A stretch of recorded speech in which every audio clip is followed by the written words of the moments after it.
Assalamualaikum warahmatullahi wabarakatuh.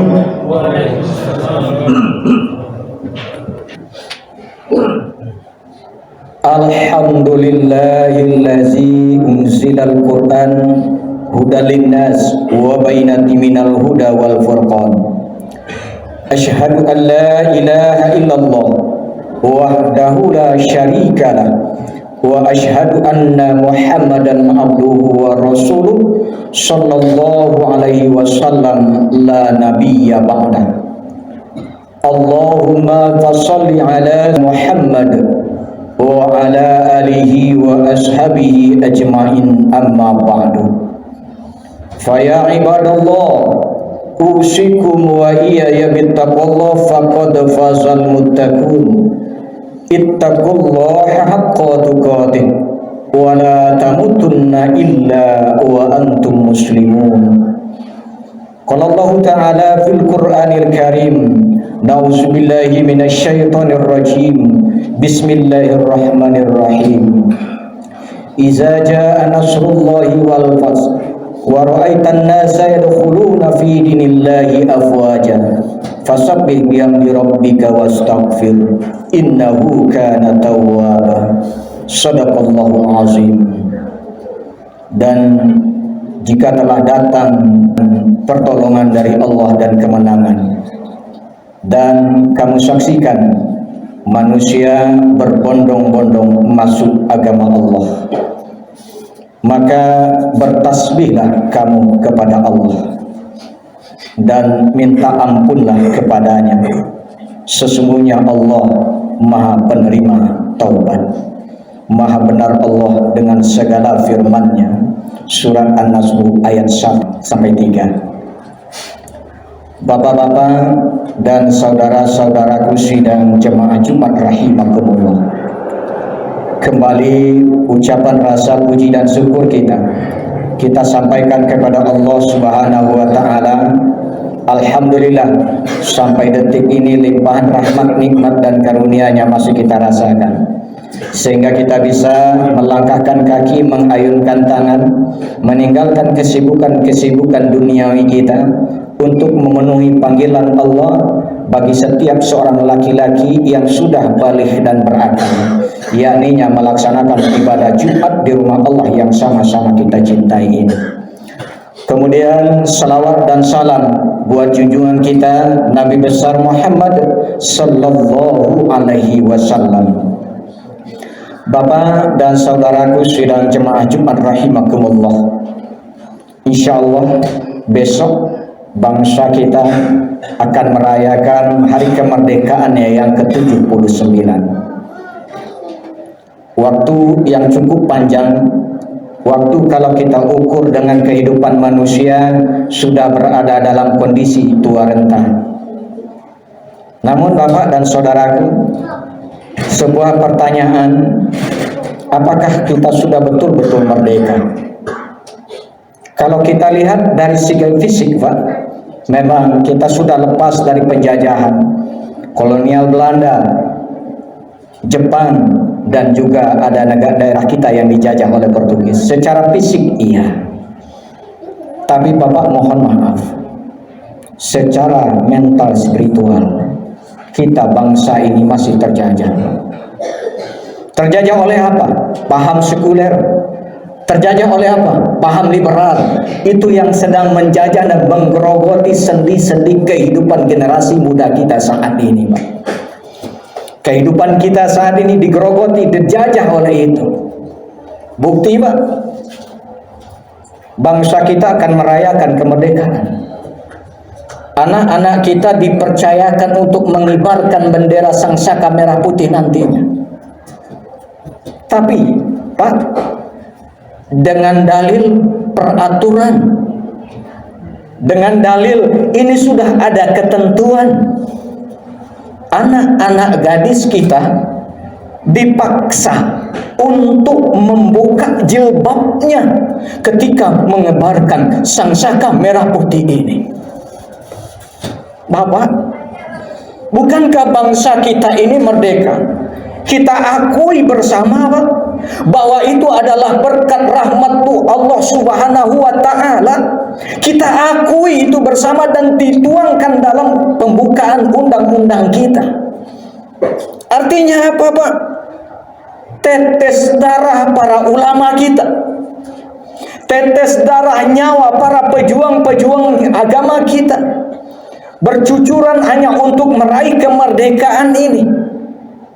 Namun Bapak, kalau kita mungkin lihat saat ini, andai kata para pejuang-pejuang kita itu nyaksikan saat ini, mereka yang memperjuangkan negara ini, mereka yang ingin bangsa ini merdeka, lalu mereka teteskan darah mereka, mereka gugurkan nyawa mereka, mereka jadi para syuhada. Untuk apa? Untuk bangsa ini merdeka. Namun ketika bangsa ini merdeka, anak cucunya tidak boleh memberikan atribut keagamaan yang memamerkan bahwa dia adalah seorang muslimah ketika mengibarkan sangsaka merah putih yang insya Allah tanggal 17 besok kita dikibarkan itu, Pak. Bapak, liberal itu, Pak, sekuler itu, Pak, membedakan antara agama dan negara. Bapak, belum lagi Bapak dan saudaraku, seakan-akan kita dianaktirikan, Pak. Mohon maaf, kita mayoritas, tapi seakan-akan kita dianaktirikan. Ada kasus yang mirip, Pak. Ketika kita umat Islam, ketika tahu bahwa anak gadis kita disuruh pamer aurat, MUI berbicara, para tokoh-tokoh agama kita mengeluarkan pendapat, apakah mereka dengarkan, Pak? Bertolak belakang dengan apa yang kita alami ketika Kota Padang. Bukan maksud khotib untuk membuka lagi luka lama kita, Pak, tapi ini harus khotib sampaikan. Apa itu, Pak? Ketika ada seorang anak gadis di luar agama kita meminta keadilan karena dia tidak mau menutup auratnya.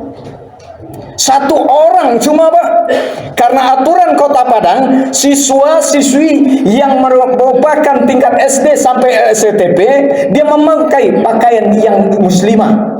Dan umat yang di luarnya ketika dia bersekolah di negeri menyesuaikan. Tapi Bapak, apa yang terjadi? Protes satu orang, namun perhatian pusat langsung turun, keluar SKB 3 menteri. Untuk apa? Agar peraturan Kota Padang itu dihilangkan. Bapak, subhanallah, alhamdulillah, sang pelopornya tidak mau terima itu, Pak. Karena memang, Pak, kita ini laki-laki punya andil nanti, akan terseret nanti, Pak. Ketika anak gadis kita, ketika ada perempuan yang memamerkan aurat, kata Rasulullah, ada 4 golong laki-laki yang akan terseret ke dalam nerakanya Allah Subhanahu wa Ta'ala. Karena apa? Karena ulah perempuan yang memamerkan aurat. Siapa dia, Pak? Seorang ayah ketika biarkan anak perempuannya memamerkan aurat kepada orang lain, maka ayah itu akan Allah seret ke dalam neraka. Ketika kita seorang suami, Pak, kita biarkan istri kita pamerkan aurat kepada orang lain, maka Allah akan seret suami itu masuk ke dalam nerakanya Allah. Ketika kita seorang saudara laki-laki, Pak, saudara laki-laki kita punya saudara kandung perempuan, apakah itu kakak kita ataupun adik kita, lalu dia pamerkan aurat dan tidak pernah kita tunjukkan bahwa itu adalah salah, maka Allah akan seret juga laki-laki itu ke dalam neraka, Pak. Dan ketika kita seorang anak, ada ibu kita yang pamerkan aurat, kita tahu bahwa itu adalah sesuatu yang melanggar agama, lalu kita tidak ingatkan ibu kita, lalu kita tidak sampaikan kebenaran kepada ibu kita, kita akan juga diseret, kata Rasulullah, ke dalam neraka. Begitu tanggung jawab kita seorang laki-laki terhadap perempuan yang memamerkan aurat itu. Tapi Pak, peraturan sudah dikeluarkan oleh Bapak Fauzi Bahar waktu 2005. Lalu apa yang terjadi, Bapak? Digugat orang.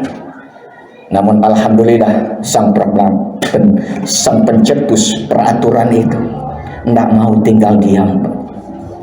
Dia tidak mau apa yang sudah dia rintis, apa sudah dia ikhtiarkan, dia tidak mau diseret-seret Allah ke dalam nerakanya Allah nanti. Maka dia ingin selamatkan tetap generasi muda kita, ingin selamatkan anak-anak gadis kita. Sang pelopor itu berjuang mati-matian.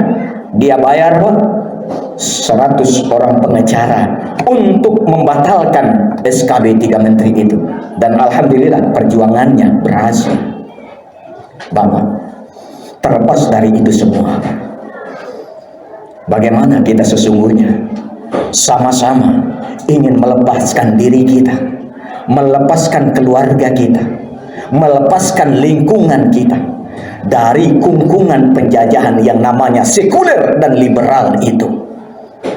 Agar apa, Pak? Agar kita menjadi orang-orang yang selamat hendaknya. Karena Allah ingatkan kita, Pak.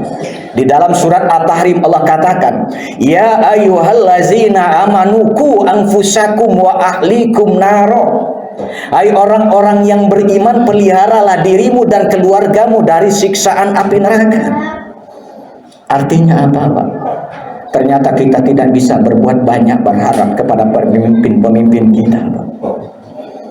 Dia seperti membelah bambu, yang satu ditinjakkan, yang satu diangkatnya. Sekarang kita lagi, Pak, nampaknya kembali kepada kita, ikhtiar kita untuk menyelamatkan anak-anak kita, menyelamatkan generasi-generasi kita. Apatah lagi, Bapak, kita di kota Padang ini, kita saksikan di samping apa yang dialami oleh anak-anak gadis kita, remaja-remaja kita, para pemuda-pemuda kita, terjebak yang namanya dalam tindakan-tindakan kriminal, penyakit-penyakit masyarakat. Bapak, kasus Afif Maulana sesungguhnya bisa membelalakan mata kita, seharusnya bisa membuat kita sadar. Dan juga kemarin baru-baru ini ada remaja yang potong habis tangannya. Karena apa? Dua-dua kasus itu karena ulah tawuran, karena ulah geng-geng yang mereka buat. Khotib sempat terkejut, Pak, ketika Buya Haji Maigus Nasir di waktu dia menyampaikan bantuan kepada panti asuhan di kota Padang, lalu dia mengatakan kenapa dia harus maju ikut dalam kontestasi pilkada saat ini. Salah satu yang memicu dia, ternyata, Pak, di kota Padang ini sudah ada 30 lebih kelompok-kelompok tawuran, gangster-gangster, yang anggotanya, Pak, mohon maaf, lebih banyak didominasi oleh anak-anak kita tingkat SLTP. Pak, Afif Maulana katanya anak rumahan. Ketika di dalam setiap wawancara, orang tuanya mengatakan bahwa anaknya tidak pernah keluar malam. Logika kita, Pak, jam 3 malam dia berada di jembatan Kuranji sana, di bypass sana. Jam 3 malam dia berada di sana. Lalu kalau tidak keluar malam, ngapain dia di sana? Apa yang salah? Ternyata, Pak, kontrol kita orang tua. Kita rasakan anak kita sudah masih ada di dalam kamar. Kita mungkin lihat anak kita masih ada di dalam rumah, kata kita. Ternyata dia sudah berkeliaran kemana-mana. Dan tahu-tahu kita dengar nanti tangannya potong, lehernya sobek, nyawanya melayang. Karena apa? Karena ulah mereka sendiri. Siapa mereka itu? Generasi-generasi muda kita, Pak, anak-anak kita. Maka pada kesempatan ini, Bapak dan saudaraku, khotib mengingatkan kita bersama, termasuk diri khotib sendiri, untuk mempedomani apa yang diperingatkan Allah di dalam surat An-Nisa ayat yang ke-9. Apa kata Allah, Pak? Bismillahirrahmanirrahim. Wal yakshal lazi law taraku min khalfihim zurriyatan di'afa khafu alaihim.